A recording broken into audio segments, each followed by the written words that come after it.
Bom, eu disse também que o Bloch faz uma espécie de contraposição ao Thomas Kuhn, né? O Thomas Kuhn publica o livro em 62, em 65 está tendo aquele seminário lá em Londres com o Popper, né? Que era certamente o filósofo da ciência mais proeminente dentro daquele contexto.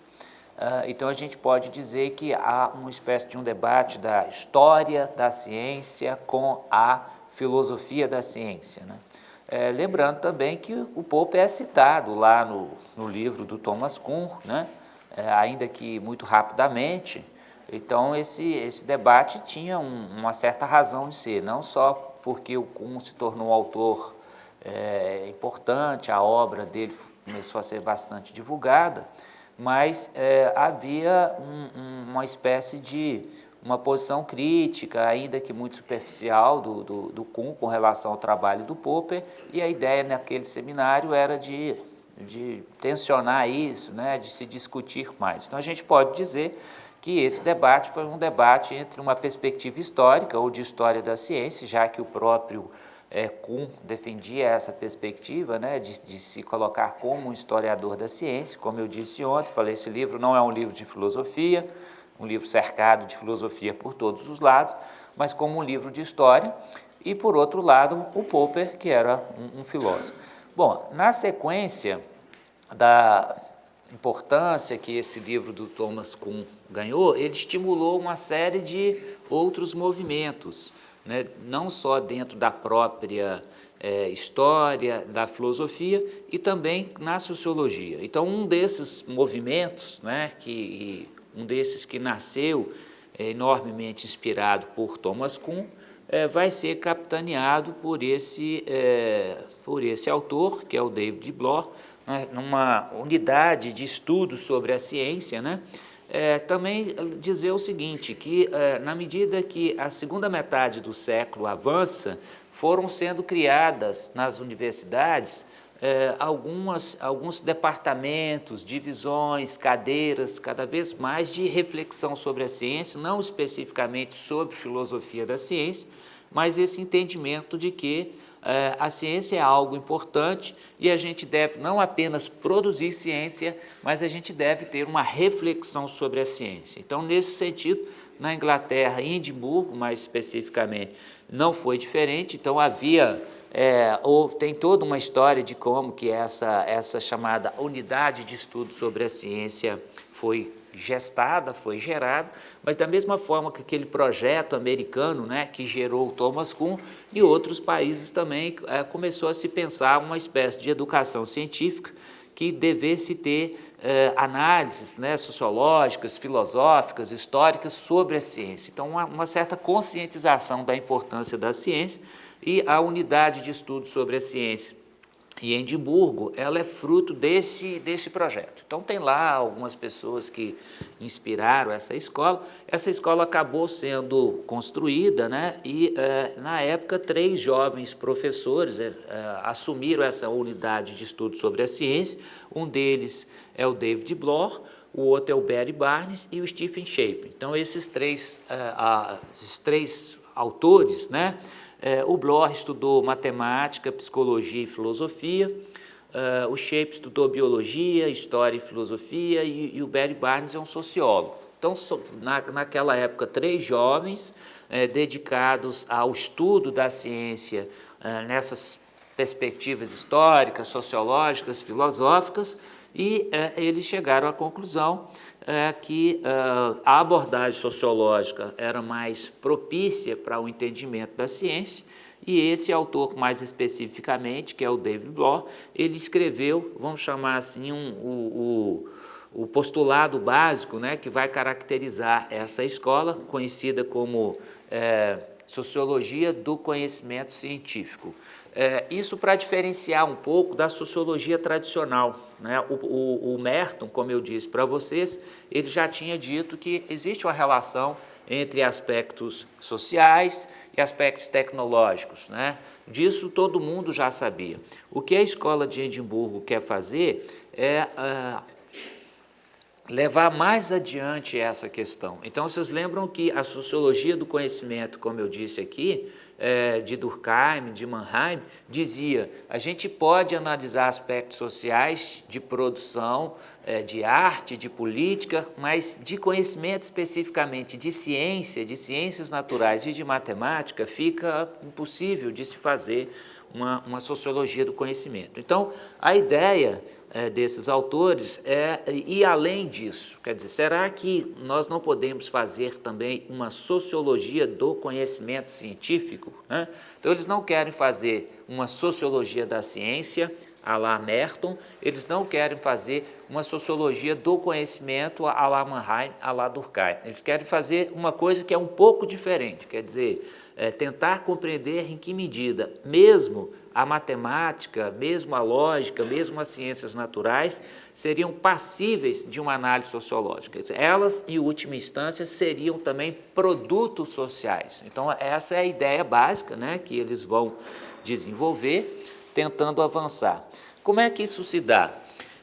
Segundo Bloch, isso vai se dar em função, por um lado, como eu tinha dito, os estudos que o Thomas Kuhn, o espaço, né, de estudos que Thomas Kuhn tinha aberto com a estrutura das revoluções científicas, isso vai estimular esses jovens professores, então, dizendo que, olha, esse aspecto social, histórico, né? Essa ideia de que o conhecimento ele necessariamente passa por aspectos históricos e sociais, quer dizer, essa noção de historicidade na produção do conhecimento científico, isso estava dado.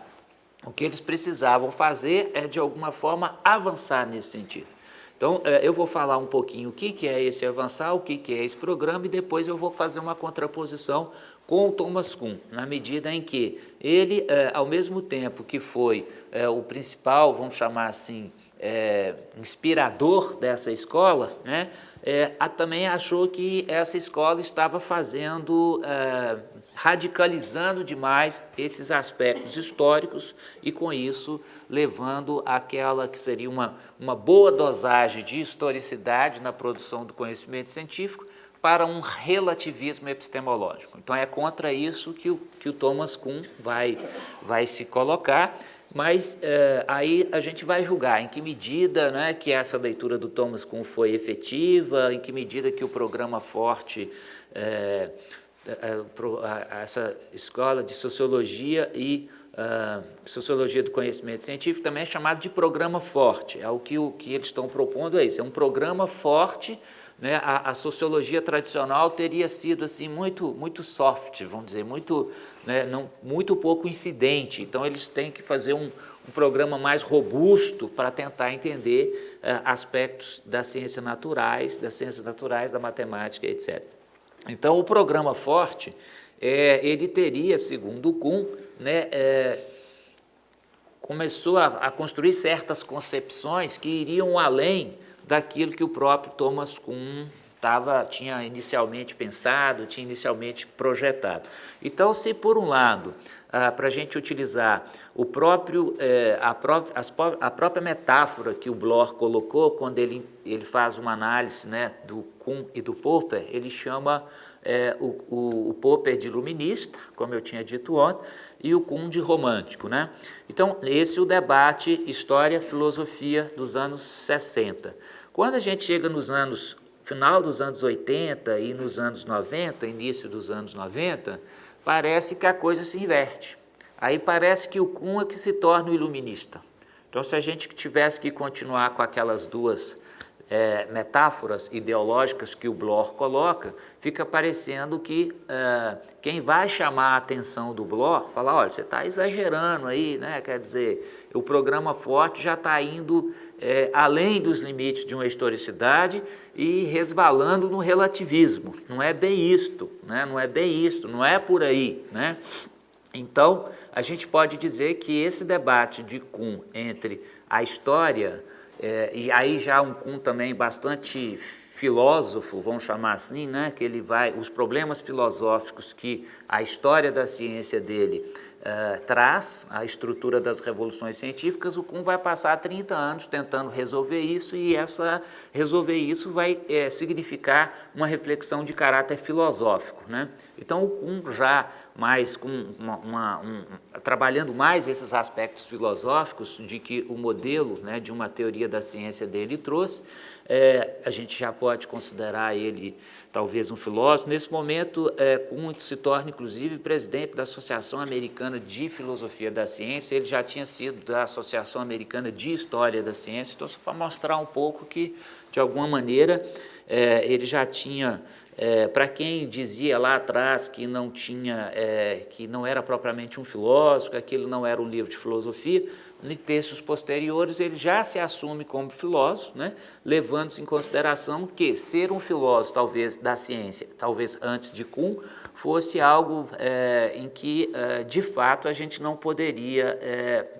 Então, aquela chamada nova imagem da ciência, e o Kuhn é um dos autores que vai fortemente ajudar a mudar essa nova imagem da ciência, com uma abordagem de cunho mais histórico, né? Então, nesse sentido, você pode dizer que já depois, nos anos 70, 80, alguém com uma abordagem epistemológica parecida com a de Kuhn já poderia ser, inclusive, considerado um filósofo da ciência. Se a gente olhasse numa perspectiva predominantemente do Círculo de Viena, né, a gente não poderia caracterizar de jeito nenhum Kuhn como um filósofo da ciência. Então, de alguma maneira, o próprio Kuhn ajudou a pavimentar esse caminho, né, de uma nova imagem da ciência e de uma nova imagem que filósofos da ciência passam a trabalhar mais nessa perspectiva histórica.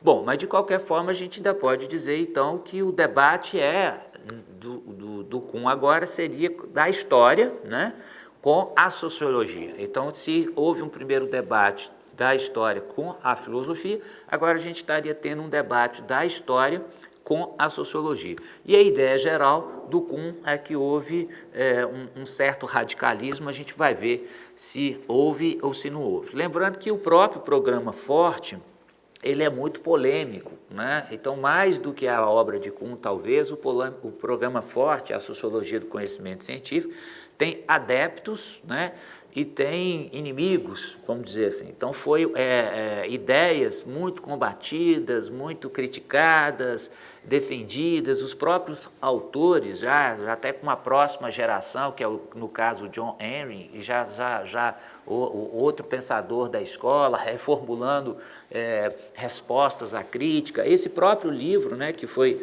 traduzido pelo nosso colega aqui, o Marcelo Penaforte, aqui do Paraná, esse livro do Bloch, que foi traduzido da segunda edição, na própria segunda edição, você já tem, que é de 1991, o livro é de 76, nessa própria segunda edição a gente já tem uma série de respostas, né, que o autor dá, as críticas, várias pessoas criticaram, ele fala, está errado por isso, né, se defendendo das críticas, né?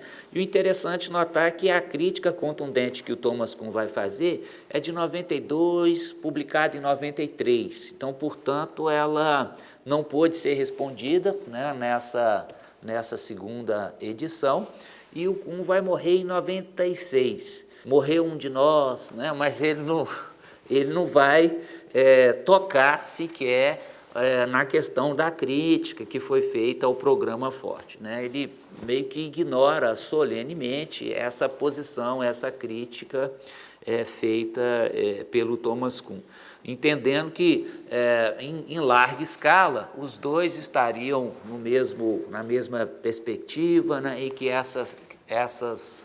esses pequenos, vamos dizer assim, desajustes entre as duas perspectivas seria uma coisa menor e que talvez não valesse a pena dar uma resposta, né? Bom, então vamos lá. O que é... Então, o David Bloch, ele escreveu principais obras, né? Esse artigo de 73, Wittgenstein e Mannheim, sobre a sociologia da matemática, por que ele é importante?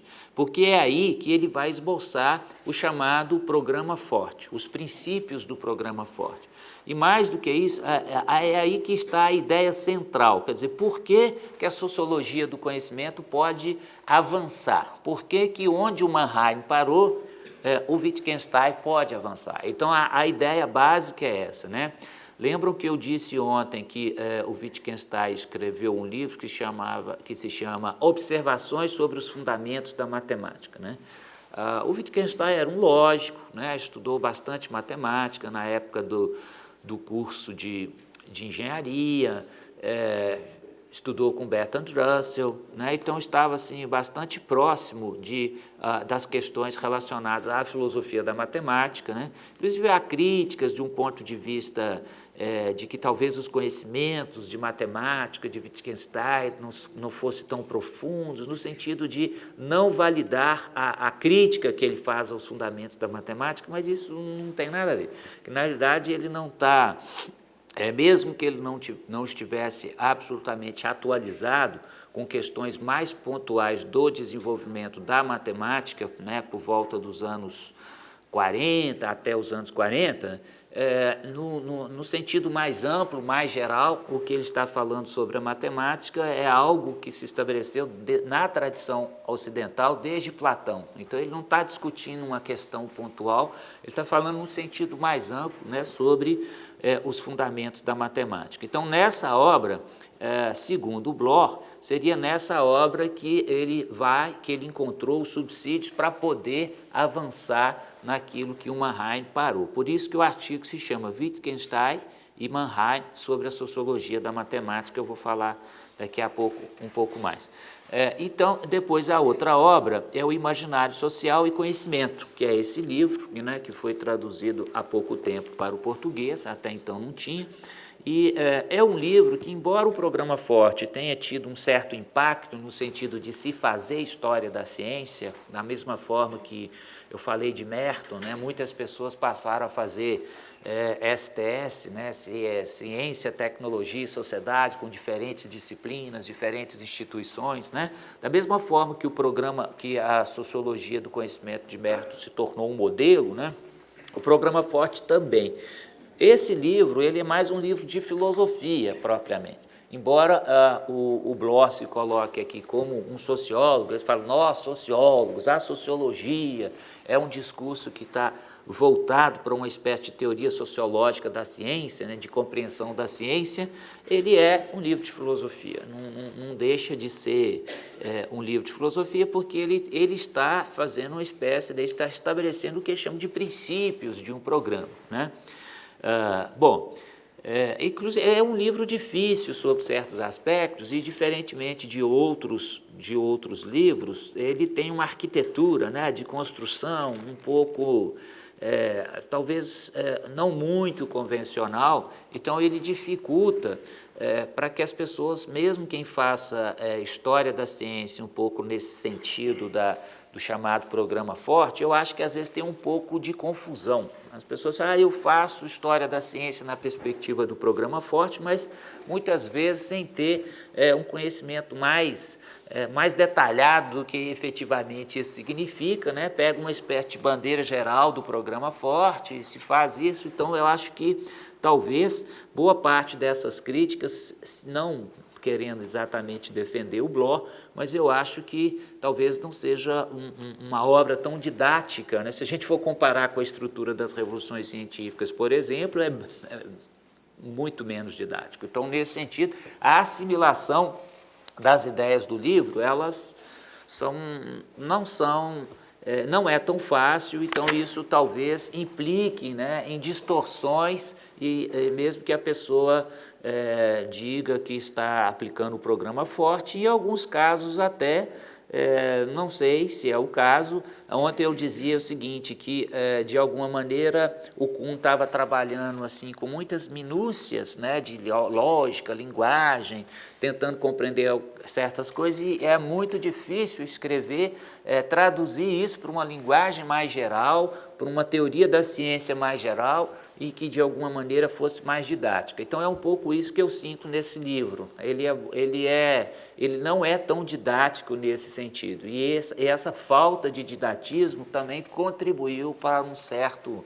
Veja bem, o próprio Kuhn reclamou muito de que ele não era compreendido, que a dimensão, o conceito de incomensurabilidade não era compreendido, e isso num livro de uma arquitetura mais simples, mais fácil, em que há uma espécie de os conceitos são retomados, eles entram numa espécie de espiral e vão... Mas nesse livro aqui, portanto, talvez essa dificuldade tenha surgido daí.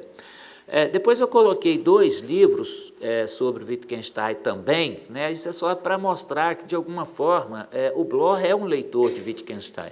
Agora, o que é interessante é o seguinte: os Wittgensteinianos, de um modo geral, não reconhecem muito Bloch como um leitor de Wittgenstein. Embora ele tenha escrito livros e vários artigos sobre Wittgenstein, como, por exemplo, esse livro Wittgenstein, Uma Teoria Social do Conhecimento, que é um livro de 83, e esse livro ele tem entre várias do ponto de vista wittgensteiniano, vamos dizer assim, os autores, os intérpretes de Wittgenstein, é um livro inexpressivo, ele não tem importância, né? Se ele não tivesse escrito esse livro, os estudos sobre Wittgenstein talvez não tivesse modificado em nada, em função de que há quase até um certo preconceito com relação ao Bloch no que diz respeito a ser um autor, um especialista sobre Wittgenstein. Agora, uma curiosidade desse livro, que é a primeira vez em 1983, que no mesmo livro é citado o Fleck e o Wittgenstein. Quer dizer, ele chega a fazer uma analogia, fala, olha, Wittgenstein e Fleck são autores muito parecidos.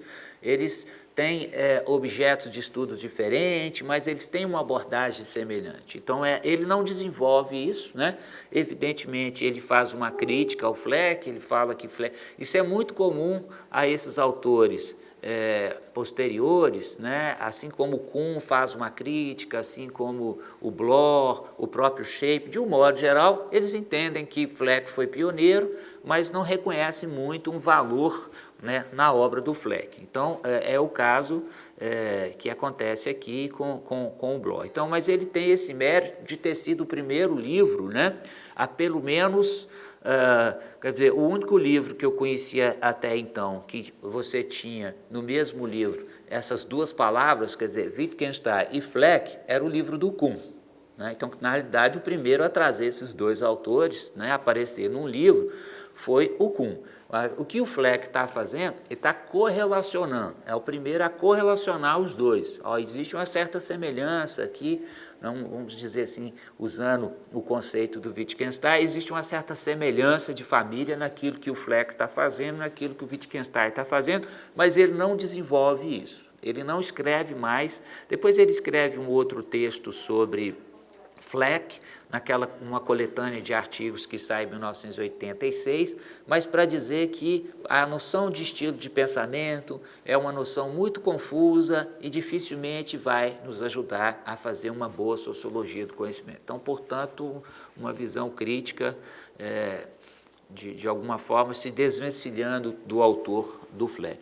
E, por final, ele escreve esse aí, Regras e Instituições, que ele também tenta aprofundar, né, algumas questões a partir do Wittgenstein. Ontem eu falei aqui de regras, falei de instituições, né? Então ele tenta trazer essas questões para, de uma certa maneira, uma leitura mais especializada de Wittgenstein, né, com mais minúcias de Wittgenstein, mas ainda assim a tentar se enquadrar, responder de um modo geral o programa forte, né? Ele escreveu vários outros textos, mas eu acho que para o nosso propósito aqui seriam esses 2 primeiros e esses 2 segundos para dizer, olha, ele é um autor, ainda que não visto pelos Wittgensteinianos, de um modo geral, como um autor significativo, como um grande intérprete de Wittgenstein, mas ele é um autor que, boa parte da vida dele, ele foi e é um leitor de Wittgenstein, né? Bom, então o que é que... o programa forte de Sociologia do Conhecimento, a ideia básica é superação da sociologia do conhecimento quanto à limitação no entendimento da ciência. Por que em especial a matemática e a lógica, né? Em parte por conta da própria formação do Bloch, que acabou lidando com esse assunto, mas com aquela ideia básica de que a matemática seria o coração da ciência, no sentido assim, onde que o Mannheim parou? Mannheim fala, matemática e ciências naturais não tem como fazer uma sociologia do conhecimento. E como o Wittgenstein escreve o livro observações sobre os fundamentos da matemática para reformular uma visão de matemática, né? Então é a partir daí que o Bloch vai trabalhar. A ideia básica é o seguinte: nós vimos ontem, né, que para o chamado segundo Wittgenstein, o das investigações filosóficas, né, a gente tem na noção de uso, né, o uso no seu caráter pragmático, né, não o uso de uma palavra numa frase, aspecto semântico, mas o uso no seu caráter pragmático, usar uma palavra ao mesmo tempo que eu tenho um ato, uma ação, né? Posteriormente vai ter até dentro da filosofia analítica aí, né, os chamados atos de falas, né? Então, o que é um ato de fala? Quando você fala alguma coisa, abra um livro na página 10, né? Eu falo e as pessoas abrem o livro, então essa fala, ela está conectada, esse enunciado está conectado com a ação, então é nesse sentido que eu estou dizendo. Wittgenstein vai trazer as reflexões da filosofia da linguagem para esse caráter pragmático, quer dizer, o falar, né, e o fazer, o atuar, em que medida que as palavras orientam a ação. Então, a base é essa, né? Vimos ontem, então, que ele usa uma série de conceitos aí, de noções, e ele usa a ideia de regras, né? A gramática, o conjunto de regras. E a gente pode entender a matemática, aquele livro Observações sobre os Fundamentos da Matemática, basicamente o que o Wittgenstein faz é tentar compreender como que se poderia ter uma outra perspectiva da filosofia da matemática de uma maneira diferente da concepção tradicional. Então, primeiro, o que é a concepção tradicional? O que seria a essência do conhecimento ou a essência da matemática? Da própria ideia de matema, né, como eu já disse aqui, daquilo que se pode apreender do mundo, qual que é a essência do mundo, qual que é a matésis universalis, por que a minha fala, a minha ação pode estar correta ou não correta na medida em que ela se orienta, né, para essa essência do mundo, o que é essa essência do mundo. Então, no que diz respeito à matemática, a concepção tradicional, né, acreditava que a essência da matemática ela não pode estar no empírico, por exemplo. Ela tem que estar num fundamento, né, que transcende. Então, vamos pensar assim, em termos do Platão, quando o Platão fala assim, do mundo das ideias. Um triângulo, ele é triângulo porque existe, né, em matéria, né, em forma de matéria, ou é porque existe a forma ou a essência que está no mundo das ideias. Então, para Platão, o que interessa é essa essência que está no mundo das ideias, e não a materialidade do triângulo. Não é porque ele foi feito de mármore ou de qualquer outro objeto, mas é a essência, em última instância, a essência de todas as coisas que estão aqui no mundo do simulacro, né, da cópia, é que orientam a própria ação, a participação, né? Então, a essência da rosa, uma rosa comum que está aqui, ela participa da essência lá, da ideia de rosa que está no mundo das ideias.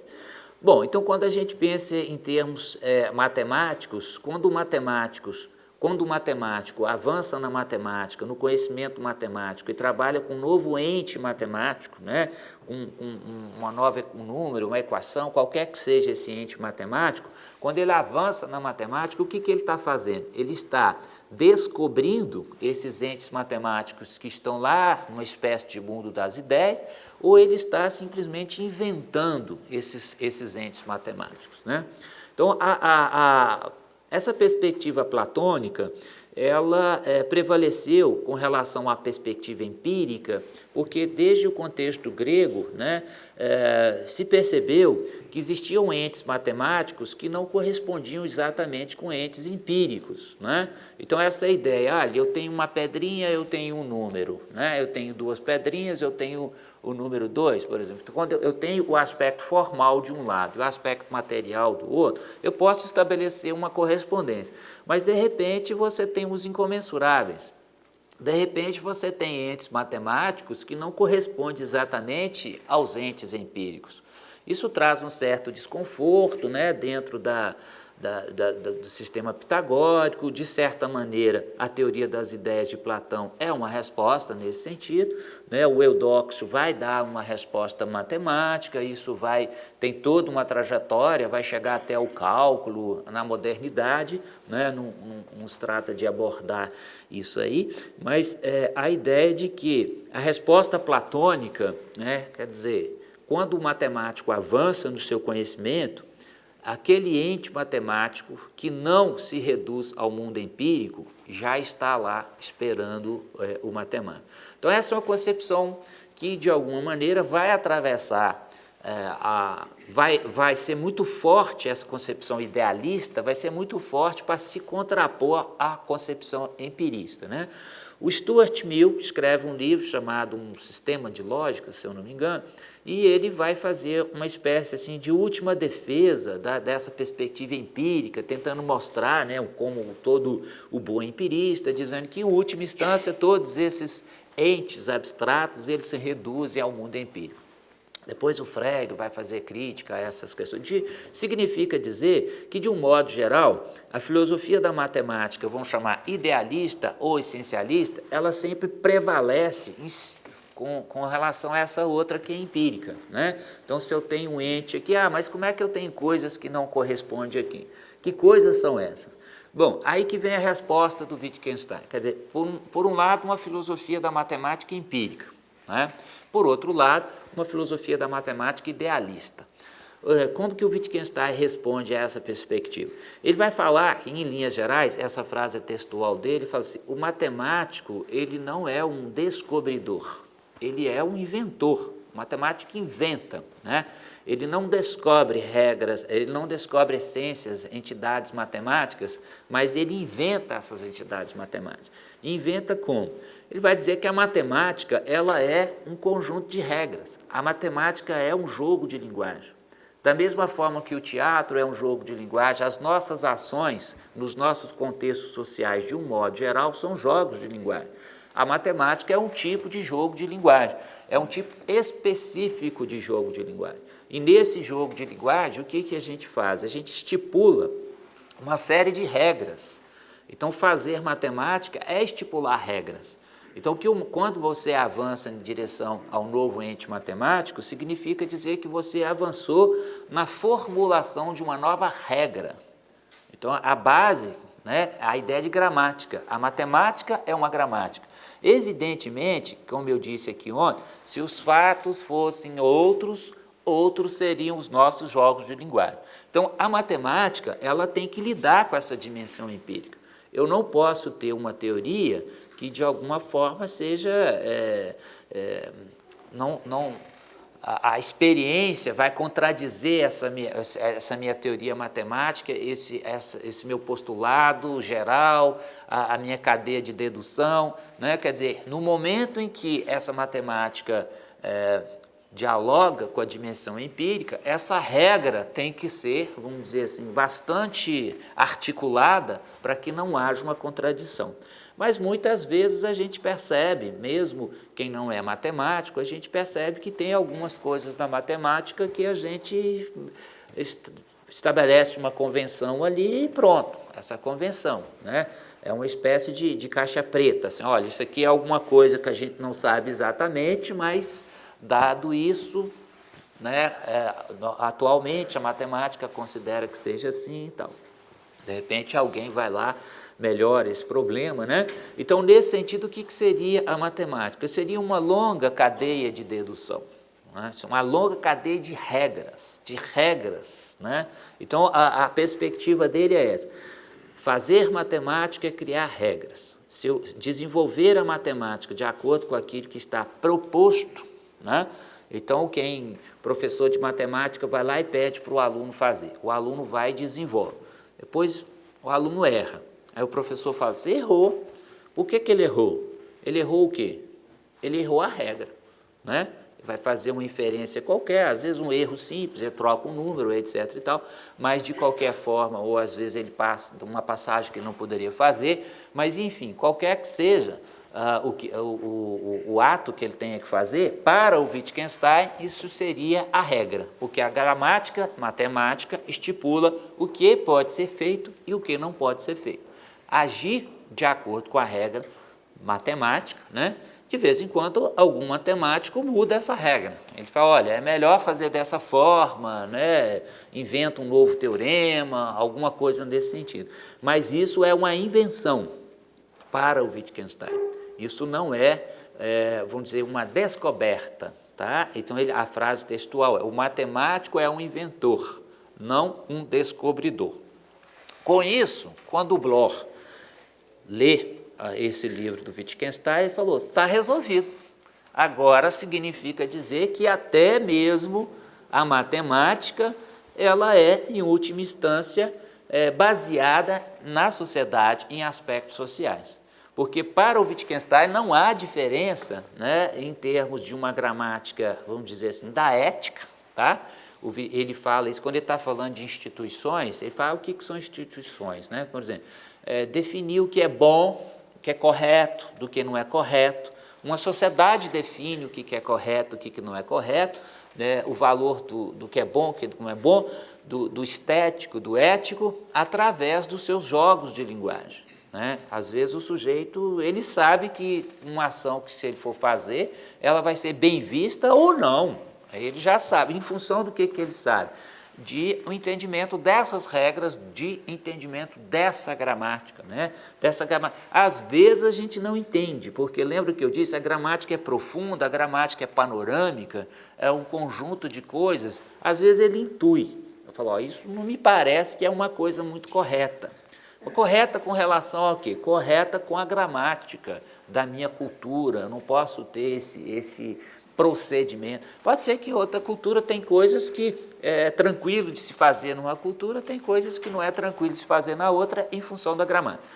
Só que para o Wittgenstein, a matemática, que era considerada por muitos, né, inclusive pelo próprio orientador dele, né, do Bertrand Russell, né, como uma essência, né, de uma maneira geral, os matemáticos e filósofos, né, de influência platônica, né, então essa ideia desse matema, essa ideia de essa essência matemática que regulamenta tudo, isso é maior do que qualquer outra coisa. O Wittgenstein chega e fala, isso não é nada a não ser convenções, regras. A matemática é uma convenção.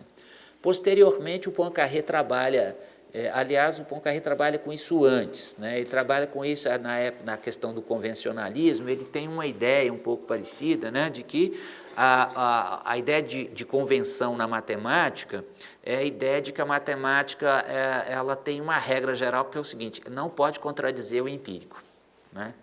Não pode contradizer o empírico. A diferença é que o Wittgenstein trabalha isso mais exaustivamente, o livro é grande, ele dá muitos exemplos, discute essas questões filosóficas, né? E trabalha isso dentro da ótica da filosofia dele, dos jogos de linguagem, da gramática, etc. e tal. Então, há uma orientação geral semelhante, né? Mas não é um mero convencionalismo até então, embora o Poincaré seja um autor extraordinário e a própria dimensão da pragmática é algo que surpreende muito, que é muito inovador para a época que o Poincaré está descrevendo. Basta lembrar da ideia de por que eu conheço. Poincaré fala assim, eu conheço porque eu ando, eu me desloco, eu tenho perspectivas diferentes do mundo, eu conheço pessoas diferentes, que pensam diferente. Isso é um primado pragmático, né? Quer dizer, não é uma visão semântica do mundo, de uma representação de um mundo, mas é de alguém que se desloca no mundo, que tem uma percepção do mundo a partir da ação, né, que desenvolve do mundo, que interage com o mundo. Então, isso já está lá em Poincaré. O Wittgenstein, enquanto o segundo Wittgenstein, um autor de perspectiva pragmática, vai incorporar isso tudo. Então, quer dizer, as minhas ideias, as minhas representações do mundo, em última instância, são convenções ou regras, ou uma gramática elaborada a partir desse meu atuar no mundo. Naquele livro sobre a certeza, ele fala muito isso, não veja, atue, né? Não fique olhando o que é o mundo. haja no mundo. Então, substituir uma dimensão de uma representação por uma dimensão de uma interação.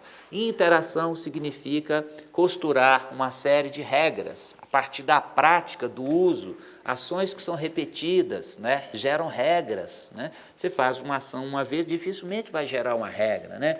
Mas aquela sociedade ela tem aquele hábito, ela tem aquele costume, ela tem aquela tradição, por isso que ele usa essas palavras, hábito, costume e tradição.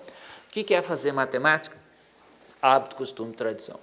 Matemáticos, tanto é que a própria história da matemática mostra para a gente que foram hábitos, costumes, tradições de tempos muito diferentes. Né? Às vezes a gente chama tudo de matemática, mas são disciplinas diferentes que surgiram em contextos diferentes para atender respostas diferentes. Né?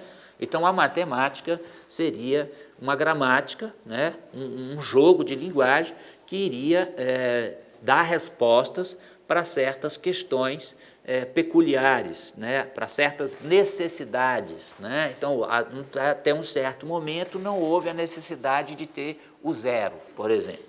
Em um determinado momento, nós precisamos do zero. Né? Então, aí você vai criar o zero. Então, essas regras matemáticas, elas vão surgir de acordo com as necessidades, né, de culturas. Hoje isso tudo é muito mais, aí depois vem a etnomatemática, tem todas essas questões, isso é muito mais, vamos dizer assim, muito mais tranquilo de se ouvir. Eu acredito que não deve ser fácil, né, às vezes para os matemáticos, né, que a matemática se encaixa tão perfeitamente, né, então aquilo dava uma sensação, né, de plenitude muito grande, né, demonstrado, né, como muitos aqui que são matemáticos dizem, né, demonstrado como deve ser, né, toda a cadeia dedutiva, né, aquela perfeição. Né?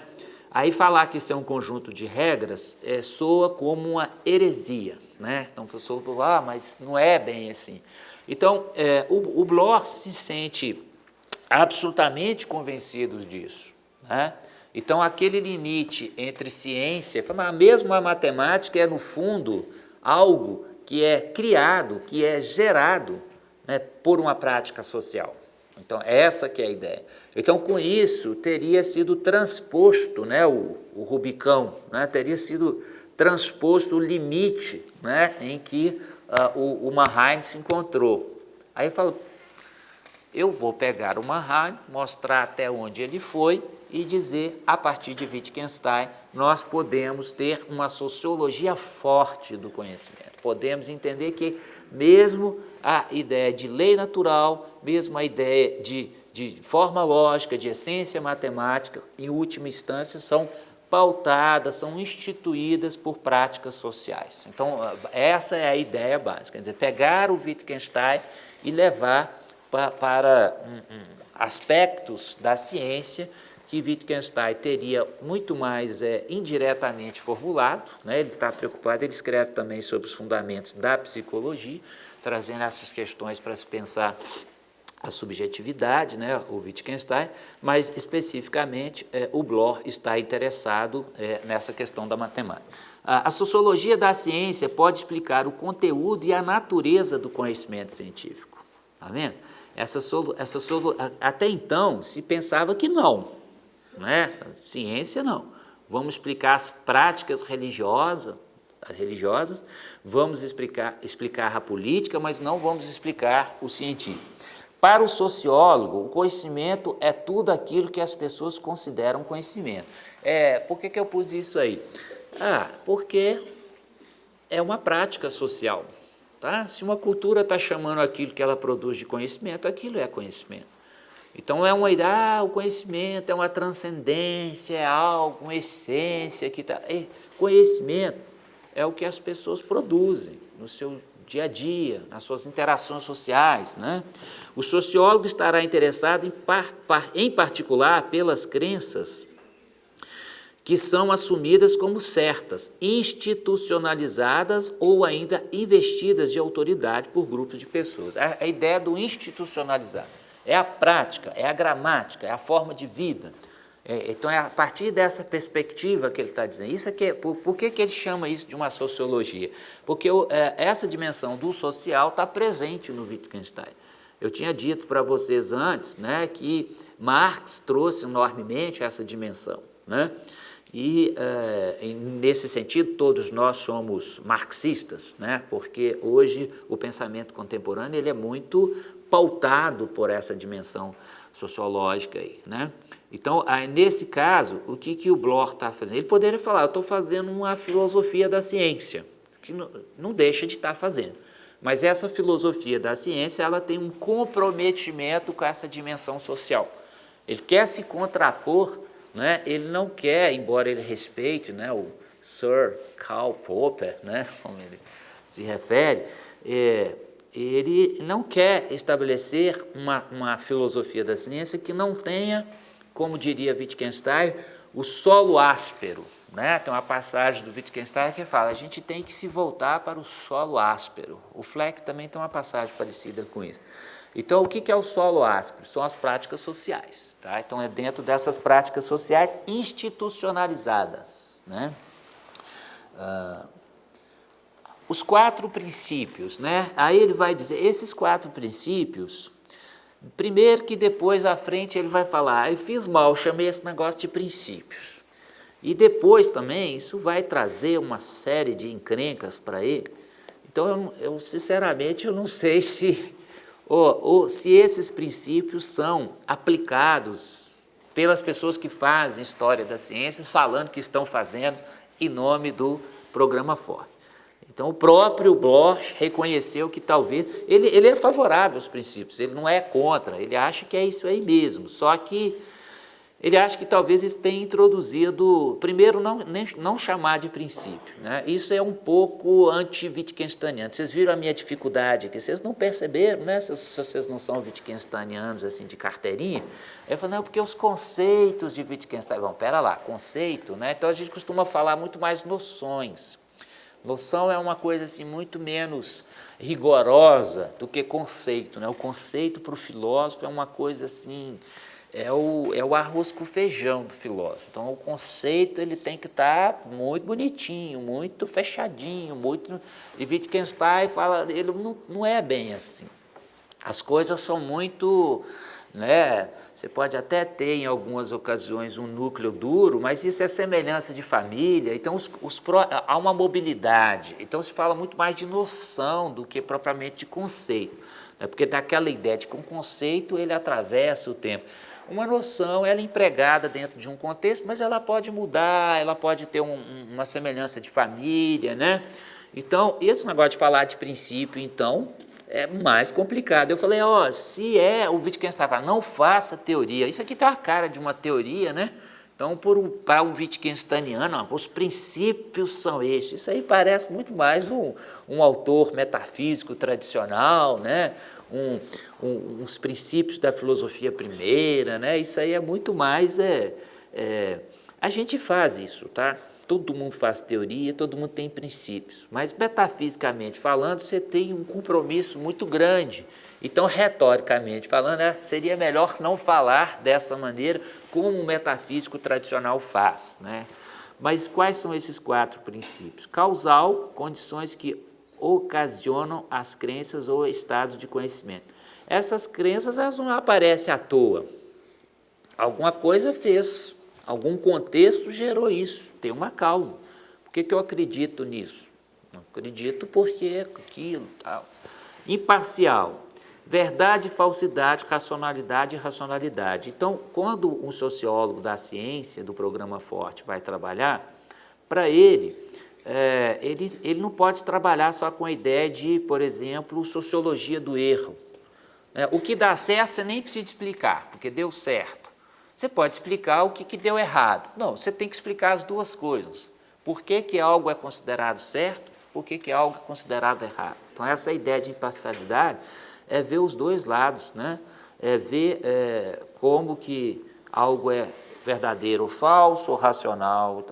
Simetria. Os mesmos tipos de causas deverão explicar crenças falsas e verdadeiras, né? Alguma causa ocorreu, por que gerou uma crença falsa, por que gerou uma crença verdadeira. Está preocupado com isso. E tem que ser reflexiva, aplicável à própria sociologia. Quer dizer, eu não posso fazer como Eu não posso fazer, como posteriormente o Latour tem uma genial ideia, né, de fazer uma etnografia da ciência, né?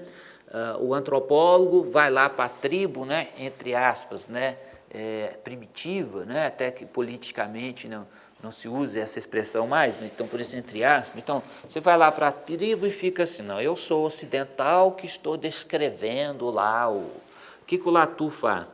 Eu vou lá para os Estados Unidos, eles produzem ciência, produzem, então eu vou fazer a etnografia no coração da cultura ocidental, que é a ciência, né? Então, a ciência, eu vou olhar para a ciência, não vou fazer uma discriminação.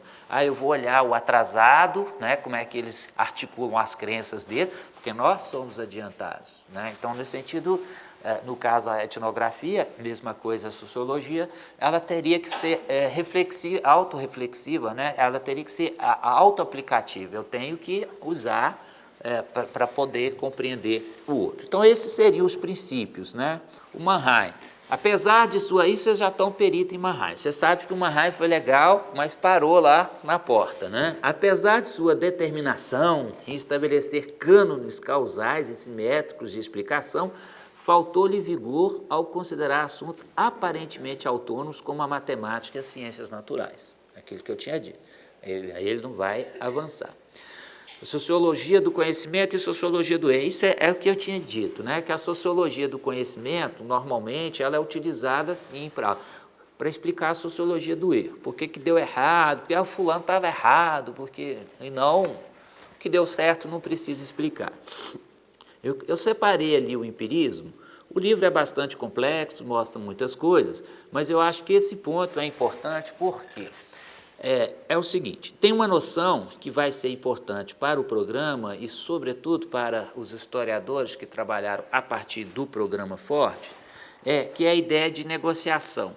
Já que eles estão preocupados com aspectos sociais da ciência, quer dizer, o conhecimento ele é gerado pela sociedade, né, pelas práticas sociais, pelos jogos de linguagem, mas ele também tem uma dimensão social que poderíamos chamar de política social, que é a negociação entre os diferentes domínios da sociedade, do cientista com seus colegas, de um grupo de ciência com o Ministério da Tecnologia, com os financiadores, Então, produzir ciência demanda uma série de negociações. Como eles estão olhando a ciência não só em seu aspecto epistemológico, ou no seu sentido específico de como produz ciência, mas no seu aspecto sociológico, quer dizer, quais são as diferentes e diversas interações do processo de conhecimento científico, os sociólogos do programa Forte vão chegar à conclusão que existe uma negociação muito forte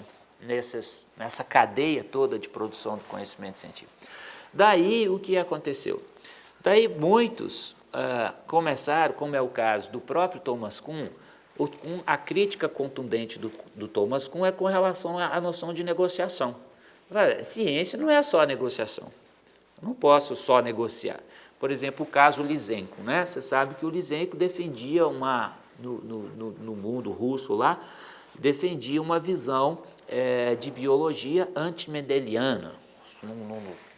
Não, que isso aí é genética pequeno burguês, coisa do capital, né? E com mão forte orientava o programa de pesquisa, né, numa outra direção. Mas a gente sabe que as coisas começaram a não andar, né? Ter dificuldade.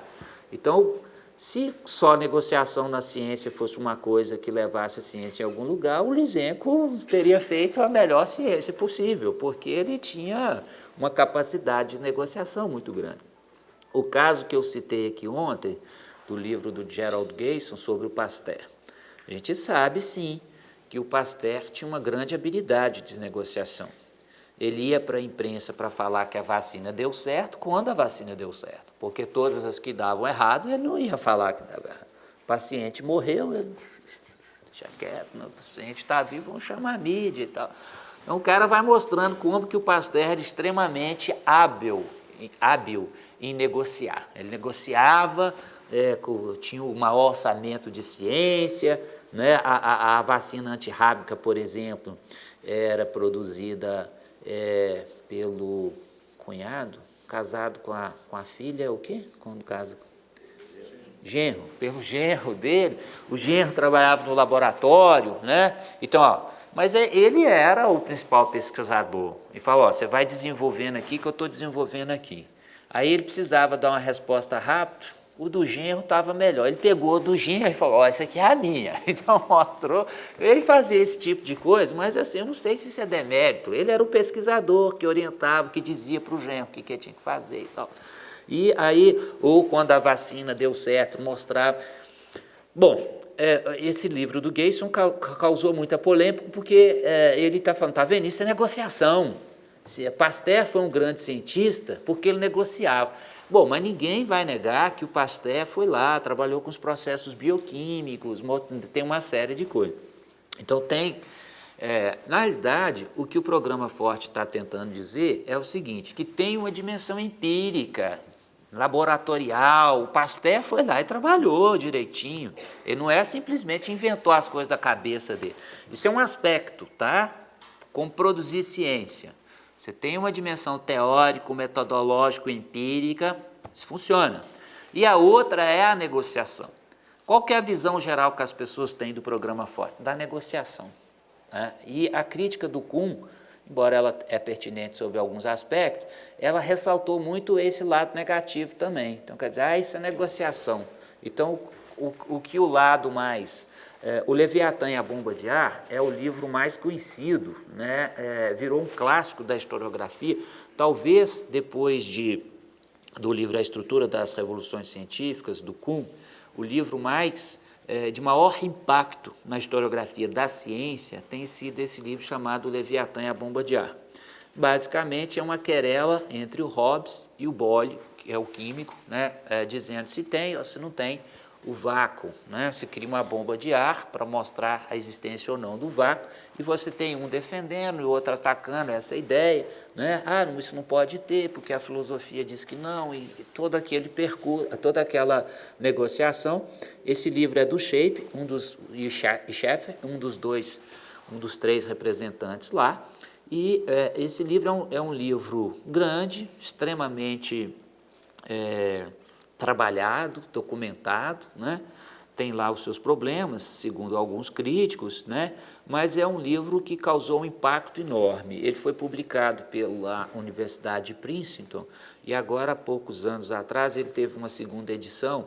Ele foi publicado, se eu não me engano, em 86.